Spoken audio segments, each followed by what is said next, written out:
నీ శోధన పక్కోడికి బరువు, సొంత కుటుంబానికి కూడా ఒక్కొక్కసారి నువ్వు పడుతున్న బాధ అది చాలా నీచంగా కనిపించి ఉండొచ్చు. ఒక్కొక్కసారి నువ్వు అనుభవిస్తున్న ప్రతి వేదన అది నిన్ను ప్రేమించే వారికి కూడా ఒక్కొక్కసారి ఇబ్బంది అవ్వచ్చు. కానీ దేవుని వాక్యం సెలవిస్తుంది, అతడు నన్ను ప్రేమిస్తున్నాడు కనుక నేను అతన్ని ఏం చేస్తాను, తప్పిస్తాను. ఇవాళ నిజంగా ఇక్కడ కూర్చొని ఆలోచించండి. మీకు శోధన వస్తే మిమ్మల్ని ఎవరు తప్పిస్తారయ్యా? ఉన్నారా? ప్రాణ స్నేహితుడు ఎవరన్నా ఉన్నారు తప్పించే వాళ్ళు? వీళ్ళు ఉన్నారండి. నాకు సడన్గా ఇప్పుడు ఏదన్నా శోధన వచ్చినా వెంటనే తప్పించేస్తారు, నాకు సడన్గా ఇప్పుడు ఏదన్నా అయినా వెంటనే వారు నాకు మంచి పరిష్కారం చూపించేస్తారన్న వాళ్ళు ఎవరన్నా ఉన్నారంటే ఎవరు ఉండరు. ఎందుకంటే అది నా అనుభవంతో చెప్తున్నాను.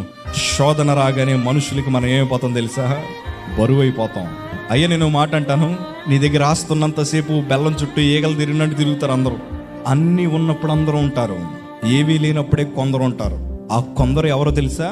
నిన్ను కాపాడడానికి దేవుడు పంపించిన మంచి మిత్రులు అవ్వచ్చు. ఆ కొందరు ఎవరో తెలుసా?